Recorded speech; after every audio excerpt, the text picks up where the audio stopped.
বন্ধুরা, গত পর্বে আপনাদেরকে দেখিয়েছিলাম বীর শ্রেষ্ঠ শহীদ ফ্লাইট লেফটেন্যান্ট মতিউর রহমানের সমাধি। আজ আপনাদের নিয়ে এসেছি বীর শ্রেষ্ঠ শহীদ সিপাহী হামিদুর রহমানের সমাধিস্থলে।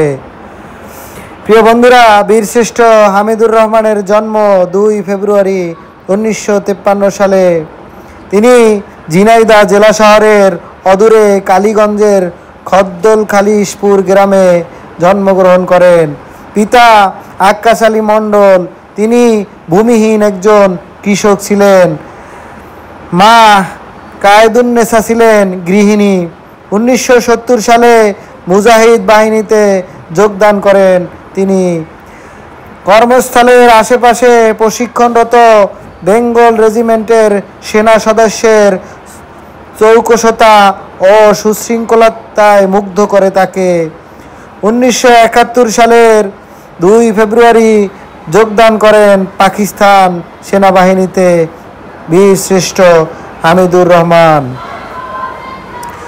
প্রশিক্ষণের জন্য গমন করেন চট্টগ্রাম ইবিআরসিতে।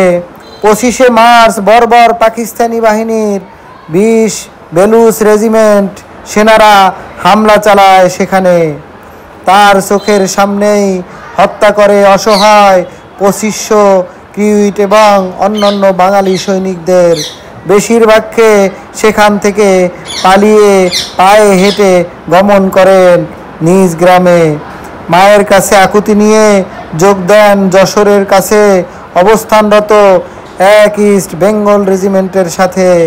সিপাহী হিসাবে রেজিমেন্ট থেকে তার দৈনিক নাম্বার দেওয়া হয় 39-43-014।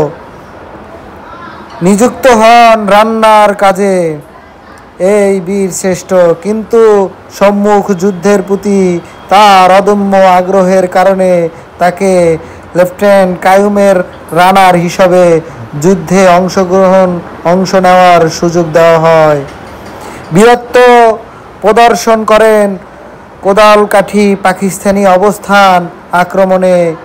28 অক্টোবর 1971 1 ইস্ট বেঙ্গল রেজিমেন্টের ধলই আক্রমণ সহযোদ্ধার জীবন রক্ষার্থে শত্রুর রক্ষার ধ্বংস করতে গিয়ে শত্রুর মেশিন গান রাষ্ট্রের আঘাতে শাহাদাত বরণ করেন এই বীর। প্রিয় বন্ধুরা, পরবর্তীতে সহযোদ্ধারা তার মৃতদেহ উদ্ধার করে আমবাসার হাতিমসারা গ্রামে দাফন করেন। স্বাধীন বাংলাদেশ সরকার বীরত্বের স্বীকৃতিস্বরূপ তাকে বীর শ্রেষ্ঠ খেতাবে ভূষিত করে। শাহাদাতের 36 বছর পর 11 ডিসেম্বর 2007 সালে বাংলাদেশ সরকারের উদ্যোগে তার দেহাবশেষ স্থানান্তর করে রাষ্ট্রীয় সম্মানে মিরপুর শহীদ বুদ্ধিজীবী কবরস্থানে পুনরায় সমাহিত করেন। এই সেই বীরের কবর, এই সেই বীরের সমাধিস্থল।